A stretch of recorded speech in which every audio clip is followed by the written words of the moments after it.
आज हम लोग आपकी कक्षा 10 में पाठ है ईर्ष्या तून गई मेरे मन से और इसके लेखक हैं श्री रामधारी सिंह दिनकर।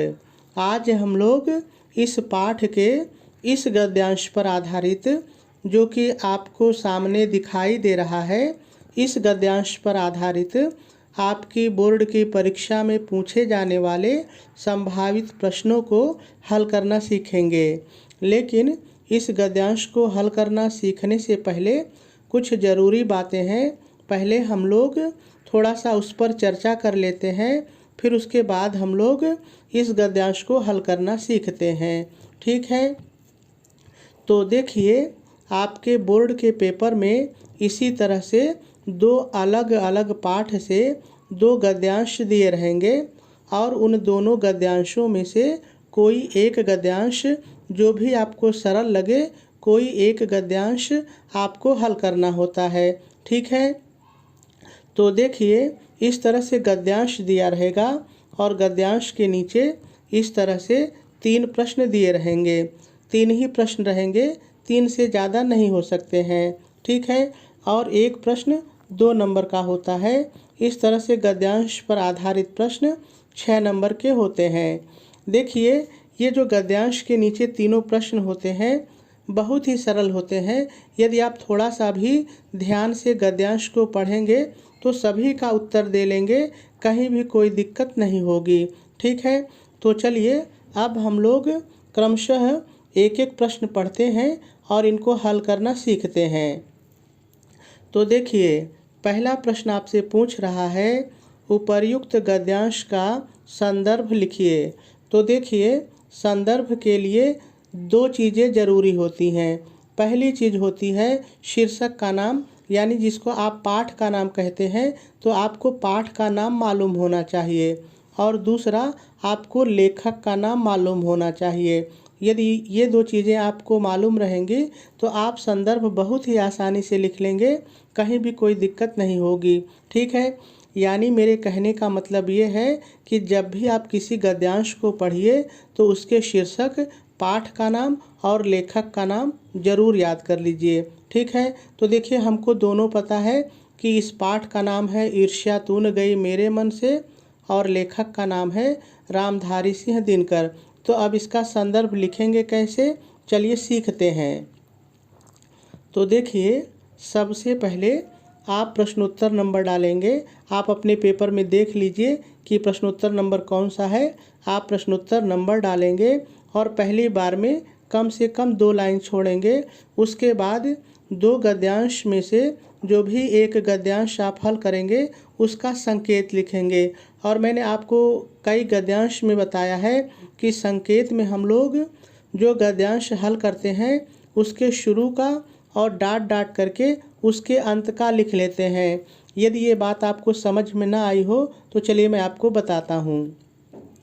देखिए जैसे हमारा ये गद्यांश है, शुरू में है ईर्ष्या मनुष्य का, यहाँ से शुरू है और अंत में है योग्य ही न हो। ठीक है, तो मैंने संकेत में यही कहा कि कोई भी गद्यांश जो आप हल करते हैं तो संकेत में थोड़ा सा शुरू का और थोड़ा सा अंत का लिख लेते हैं। ठीक है, तो देखिए मैंने वही लिखा है। मैंने लिखा है संकेत हेडिंग डाल करके लिखा है ईर्ष्या मनुष्य का डाट डाट योग्य ही न हो। ठीक है, उसके बाद संकेत डालने के बाद आप 1 लाइन छोड़ेंगे। देखिए जब भी कोई नई चीज़ आप लिखिए तो दोनों के बीच में 1 लाइन ज़रूर छोड़िए। ठीक है, ऐसे आपका जो लिखावट है वो सुंदर दिखती है। तो चलिए अब संदर्भ कैसे लिखेंगे। आप उप नंबर डालेंगे। देखिए ये तो प्रश्न का मुख्य नंबर हो गया, अब ये प्रश्न का उप नंबर हो गया तो उप नंबर डालेंगे। हेडिंग डालेंगे संदर्भ और डैश डाल करके लिखेंगे प्रस्तुत गद्यांश हमारी पाठ्य पुस्तक हिंदी के गद्य खंड में संकलित ईर्ष्या तून गई मेरे मन से नामक निबंध से अवतरित है।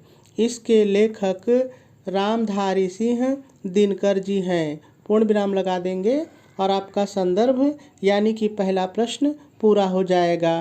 देखिए संदर्भ लिखते समय आपको थोड़ा सा ध्यान देना है। जो किताब का नाम है उसको जो शीर्षक का नाम है यानी जो पाठ का नाम है उसको और जो लेखक का नाम है इसको, आप तीनों चीज़ों को काले रंग की पेन से लिखेंगे तो अच्छा लगेगा और साथ ही साथ इसको सिंगल इन्वर्टेड कामा के अंदर लिखना है। ठीक है, तो पहला प्रश्न पूरा हुआ। चलिए अब हम लोग दूसरा प्रश्न पढ़ते हैं। तो देखिए दूसरा प्रश्न आपसे पूछ रहा है, मनुष्य के हृदय में ईर्ष्या उत्पन्न होने से क्या होता है। तो देखिए मैंने आपको बताया है कि यहाँ पर जो भी प्रश्न दिए रहेंगे सबका उत्तर आपको गद्यांश में मिलेगा। तो चलिए हम लोग इसका उत्तर गद्यांश में ढूंढते हैं। तो एक बार प्रश्न को पढ़ लीजिए और अपने दिमाग में रखे रहिए। प्रश्न कह रहा है, मनुष्य के हृदय में ईर्ष्या उत्पन्न होने से क्या होता है। तो चलिए गद्यांश पर चल करके ढूंढते हैं। तो देखिए यहाँ पर मुझे दिख रहा है, जब भी मनुष्य के हृदय में ईर्ष्या का उदय होता है यानी जन्म होता है तो सामने का सूर्य उसे मध्यम सा दिखने लगता है, पक्षियों के गीत में जादू नहीं रह जाता है और फूल तो ऐसे हो जाते हैं मानो वे देखने के योग्य ही ना हो। तो हमको सेम उत्तर मिल गया है। अब आप इसको उतारेंगे कैसे, लिखेंगे कैसे, चलिए इसको भी देख लेते हैं। तो देखिए आप नंबरिंग करेंगे, उप नंबर डालेंगे और लिखेंगे, मनुष्य के हृदय में ईर्ष्या उत्पन्न होने पर सामने का सूर्य उसे मध्यम सा दिखने लगता है, पक्षियों के गीत में कोई जादू नहीं रह जाता है और फूल तो ऐसे हो जाते हैं मानो वे देखने के योग्य ही ना हो। ठीक है, और इसका उत्तर भी पूरा हो जाएगा। चलिए अब तीसरा प्रश्न पढ़ते हैं।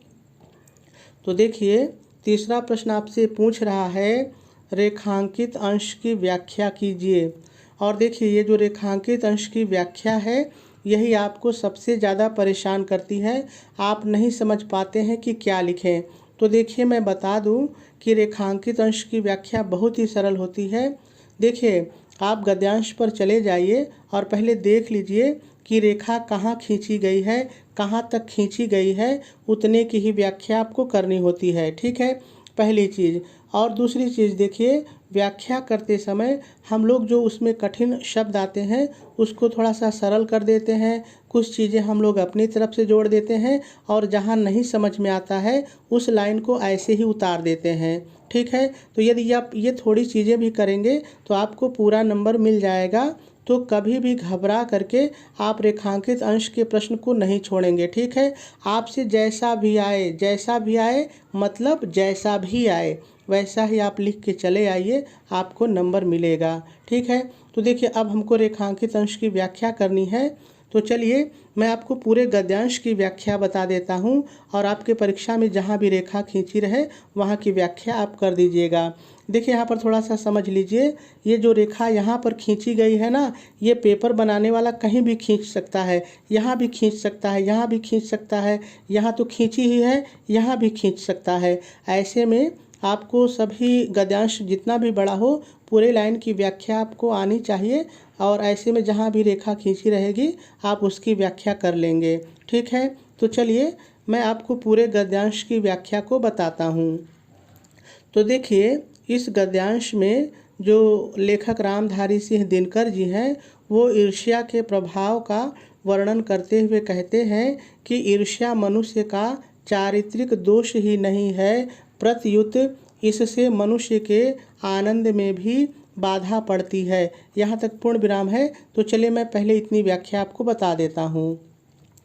तो देखिए यहाँ पर लेखक रामधारी सिंह दिनकर जी ईर्ष्या के प्रभाव का वर्णन करते हुए कहते हैं कि ये जो ईर्ष्या होती है, ये जो द्वेष की भावना होती है, ये जो जलन की भावना होती है, ये मनुष्य का केवल चारित्रिक दोष नहीं है, उसके चरित्र में केवल एक कमी नहीं है, एक दोष नहीं है, बल्कि प्रत्युत माने बल्कि इससे मनुष्य के आनंद में भी बाधा पड़ती है। यानी लेखक कह रहे हैं कि ये मनुष्य के चरित्र का केवल एक दोष नहीं है, एक कमी नहीं है कि केवल ये दोष है बस हो गया, इससे कोई दिक्कत नहीं है। कहते हैं ये दोष ही नहीं है, बल्कि ये ऐसा दोष है जिससे मनुष्य के आनंद में भी बाधा पड़ती है। यानी जो ईर्ष्यालु व्यक्ति होता है, जिसके हृदय में ईर्ष्या का जन्म हो जाता है, उसके जीवन में जो आनंद होता है वो उस आनंद को भी नहीं उठा पाता है। क्यों? क्योंकि उसका जो मन है, जो उसका हृदय है, वो दूसरे के द्वेष से भरा रहता है, जलन से भरा रहता है। वो हमेशा सोचता है कि मैं कैसे किसी की बुराई करूं, और इसी में उसका समय चला जाता है और उसके जीवन में जो आनंद होता है उसको भी वो नहीं उठा पाता है। अब आगे लेखक कहते हैं, देखिए यहाँ से रेखा भी खींची गई है तो ध्यान से सुनिएगा। आगे लेखक कहते हैं, जब भी मनुष्य के हृदय में ईर्ष्या का उदय होता है, सामने का सूर्य उसे मध्यम सा दिखने लगता है। यहाँ तक रेखा खींची है और पूर्ण विराम भी है। तो चलिए इतने की व्याख्या मैं आपको बता दूं। अब लेखक कह रहे हैं कि जब भी किसी मनुष्य के, किसी अपने से जोड़ लीजिए, किसी मनुष्य के हृदय में ईर्ष्या का, द्वेष का, ईर्ष्या को आप द्वेष भी कह सकते हैं, ईर्ष्या अथवा द्वेष का उदय को बदलिए जन्म होता है, तो उदय होता है को बदल के कहिए जन्म होता है। यानी जब भी किसी मनुष्य के हृदय में ईर्ष्या का जन्म होता है, अर्थात वो दूसरे से द्वेष करने लगता है, जोड़िए अपने से, अर्थात वह दूसरे से जलन रखने लगता है, दूसरे से द्वेष रखने लगता है, तो उसके सामने का आनंद रूपी सूर्य, यानी उसके जीवन में जो आनंद है वो भी उसे फीका दिखाई लगने लगता है। यानी उसे अपना जो सुख है वो भी दुख दिखाई देने लगता है। फिर से समझिए बात को। देखिए लेखक कह रहे हैं कि जब भी किसी मनुष्य के हृदय में ईर्ष्या का जन्म हो जाता है, अर्थात वह दूसरे से ईर्ष्या करने लगता है, तो उसके सामने का सूर्य भी, अर्थात उसके जीवन का आनंद भी उसे फीका दिखाई देने लगता है। यानी उसका जो सुख है वो भी उसे दुख दिखाई देता है। आगे कहते हैं कि ऐसे लोग जिनके मन में ईर्ष्या का जन्म हो जाता है, ऐसे लोग जो दूसरे से द्वेष करने लगते हैं, उनके लिए पक्षियों के गीत में कोई भी आनंद नहीं रह जाता है। जादू मतलब आनंद। देखिए लेखक के कहने का तात्पर्य है कि जब हम पक्षियों की चहचहाहट सुनते हैं तो हमारा मन आनंद से भर जाता है, ठीक है। लेकिन लेखक कहते हैं कि जो व्यक्ति ईर्ष्या से भर गया है, जो दूसरे से जलन और द्वेष रखने लगा है, उसे पक्षियों के गीत में कोई आनंद नहीं रह जाता। और वो फूल जो प्रत्येक मनुष्य को अपनी सुंदरता, अपनी महक से अपनी ओर आकर्षित करते हैं। देखिए ऐसे ही लिखना है जैसे मैं बोल रहा हूँ, ठीक है। और वो फूल जो अपनी सुंदरता और अपनी महक से सभी को अपनी ओर आकर्षित करते हैं, वो फूल तो ईर्ष्यालु मनुष्य के लिए ऐसे हो जाते हैं मानो वो देखने के ही योग्य ही ना हो, मानो उनमें कोई भी आनंद, कोई भी आकर्षण नहीं बचा है, ठीक है। देखिए इन्हीं बातों को आप जोड़ करके लिखेंगे। जितना याद रहे उतना लिख दीजिए, जितना भूल जाइए छोड़ दीजिए, कोई दिक्कत नहीं है, ठीक है। तो देखिए जहाँ रेखा नहीं खींची है उससे हमको नहीं मतलब है, जहाँ तक रेखा खींची गई है इतने की व्याख्या कैसे लिखेंगे, चलिए देखते हैं।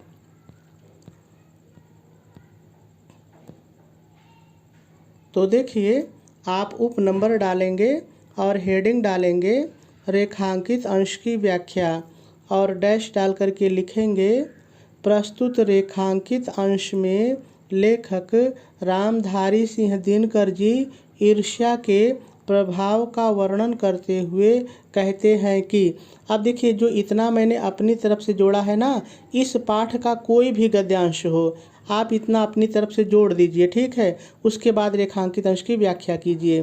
तो कहते हैं कि, अब लाइन की व्याख्या है, देखिए, जब भी किसी व्यक्ति के हृदय में ईर्ष्या का जन्म होता है तो वह लोगों से द्वेष करने लगता है।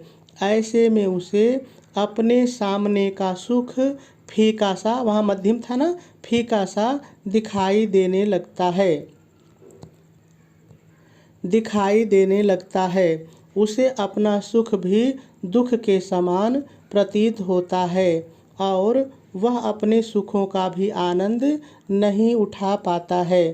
पूर्ण विराम लगा देंगे और रेखांकित अंश की व्याख्या भी पूरी हो जाएगी।